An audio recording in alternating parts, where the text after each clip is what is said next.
अगर सभी तरह के संकटों से मुक्ति पाना चाहते हैं तो आइए जानते हैं आखिर क्या होता है हनुमानाष्टक और क्या है इससे जुड़ी कहानी। आखिर प्रत्येक व्यक्ति को हनुमानाष्टक पढ़ना क्यों जरूरी होता है और किस प्रकार से हनुमानाष्टक मंत्र का पाठ करना चाहिए। दोस्तों, जय श्री राम। आपका मेरे चैनल पर स्वागत है। दोस्तों, हम सभी जानते हैं कि मर्यादा पुरुषोत्तम श्री राम के भक्त हनुमान को बजरंगबली, पवन पुत्र और अंजनी पुत्र के नाम से भी जाना जाता है।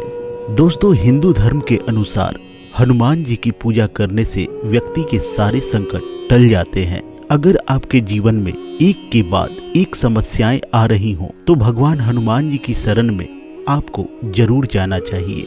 दोस्तों, कहा जाता है कि संकट मोचन महाबली हनुमान जी अपनी शरण में आने वालों की सभी मनोकामनाएं पूरी कर देते हैं। अगर सभी तरह के संकटों से मुक्ति पाना चाहते हैं तो प्रत्येक मंगलवार या शनिवार से इस हनुमान स्तुति का पाठ लगातार 7 दिनों तक अवश्य करें।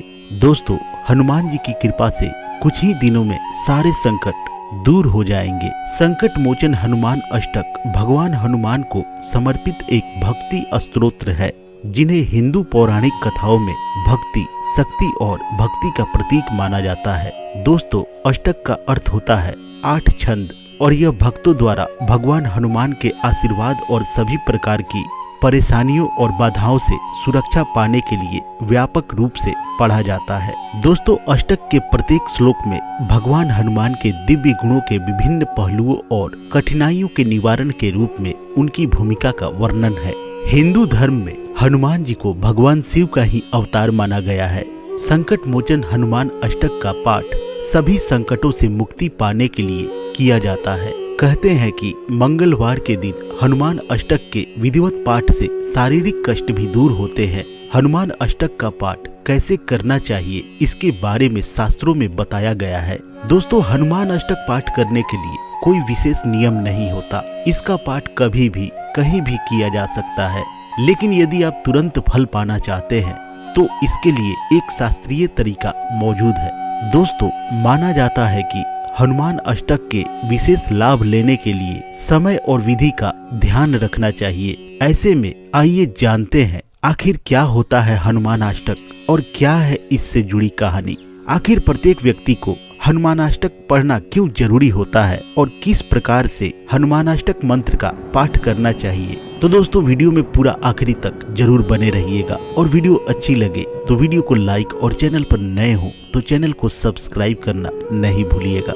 दोस्तों, संकट मोचक हनुमानाष्टक की संरचना गोस्वामी तुलसीदास ने की थी। माना जाता है कि हनुमान जयंती पर संकट मोचन हनुमानाष्टक का पाठ करने से व्यक्ति को अपनी हर बाधा और पीड़ा से मुक्ति मिलने के साथ उसके सभी संकट दूर हो जाते हैं। रामचरितमानस के रचनाकार गोस्वामी तुलसीदास की कर्मस्थली अयोध्या, काशी और चित्रकूट रही है। तुलसीदास उस समय राम कथा का गुणगान किया करते थे, जिसे श्रद्धालु भाव विभोर होकर सुनने वहां आते थे। कहा जाता है कि राम कथा सुनने वालों में एक कोढ़ी मनुष्य रामसरी भी वहां रोजाना कथा सुनने आता था। कथा पूर्ण होने पर वह चुपचाप वहां से चला जाता। एक दिन काशी के वन में तुलसीदास ने राम स्तुति के बाद उस कोढ़ग्रस्त राम कथा रसिक का पीछा करने का मन बनाया। दोस्तों, कथा सुनने के बाद जब सब लोग वहां से चले गए तो उस व्यक्ति के पैर तुलसी बाबा ने पकड़कर श्रद्धान्वित हो उनसे उनके वास्तविक रूप में दर्शन देने का आग्रह किया।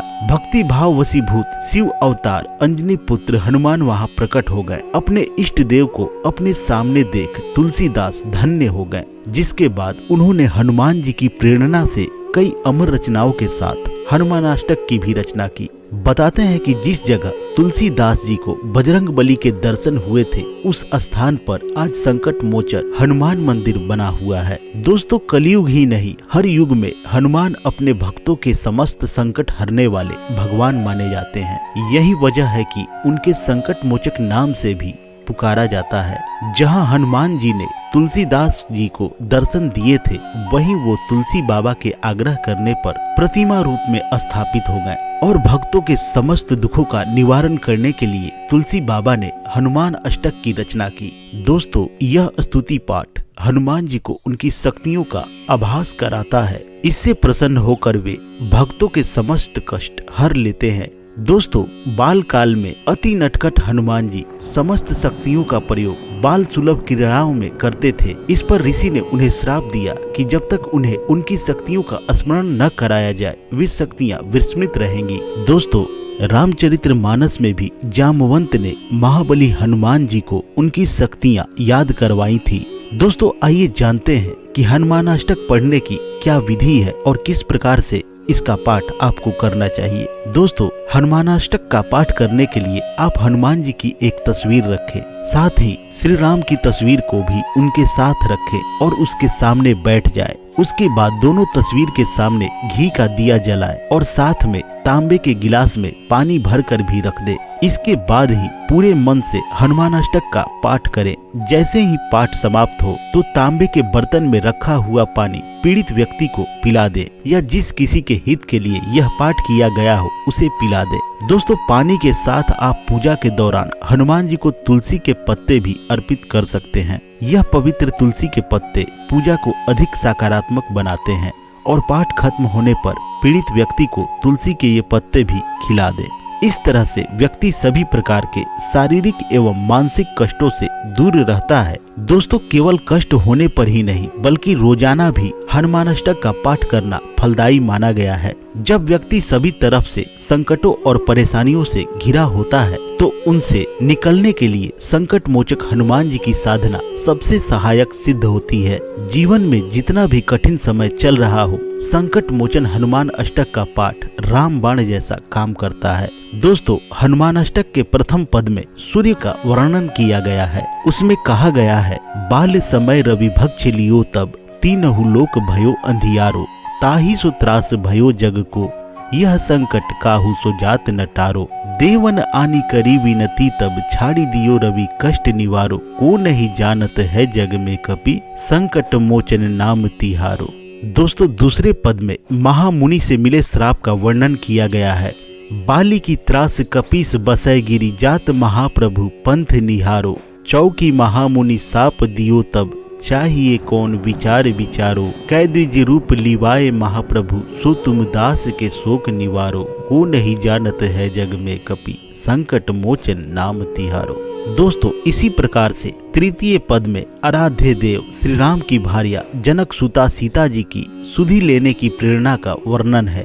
अंगद के संग लेन गय सिय, खोज कपीस यह बैन उचारो, जीवत ना बची हो हम सोजु, बिना सुधि लाए इहा पग उधारो, हेरी थके तट सिंधु सबे तब, लाए सिया सुधि प्राण उबारो, को नहीं जानत है जग में कपि, संकट मोचन नाम तिहारो। चौथे पद में अशोक वाटिका में सीता जी से भेंट करने और उन्हें श्री राम की मुद्रिका देकर शोक मुक्त करने का वर्णन है। रावण त्रास दई सिय को तब, राक्षसी सो कहीं शोक निवारो, ताहि समय हनुमान महाप्रभु, जाय महारजनीचर मारो, चाहत सिय अशोक सो आगीसु, दय प्रभु मुद्रिका शोक निवारो, को नहीं जानत है जग में कपि, संकट मोचन नाम तिहारो।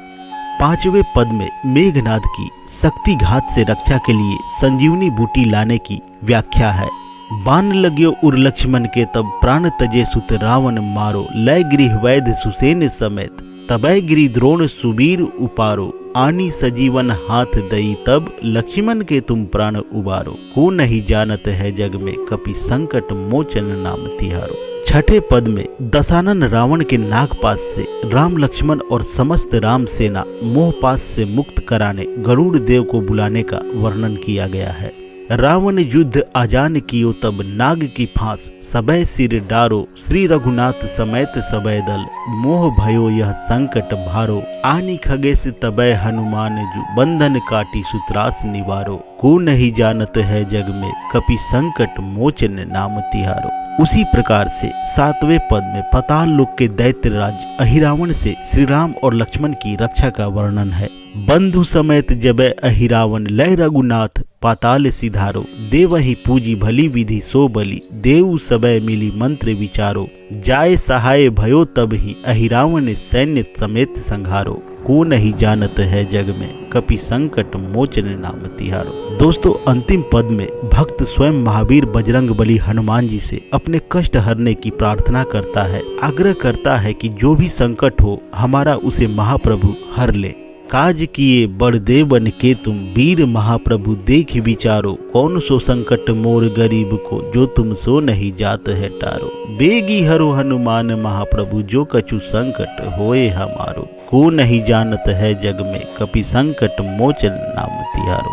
दोस्तों इसी प्रकार से पाठ के अंत में लाल देह लाली लसे अरुधरी लाल लंगूर वज्र देह दानव दलन जय जय जय कपिसूर सियावर रामचंद्र की जय उमापति महादेव की जय पवन सुत हनुमान की जय जय सीताराम। दोस्तों इस प्रकार से हनुमानाष्टक का पाठ करने से इसका फल आपको अति शीघ्र मिलेगा। तो दोस्तों उम्मीद है कि वीडियो में बताई हुई जानकारी आपको अच्छी लगी होगी। अगर ये जानकारी आपको अच्छी लगी हो तो वीडियो को लाइक और चैनल पर नए हो तो चैनल को सब्सक्राइब करना नहीं भूलिएगा। दोस्तों उसके साथ ही कमेंट बॉक्स में जाकर जय श्री राम भी जरूर लिख दीजिएगा। जय श्री राम।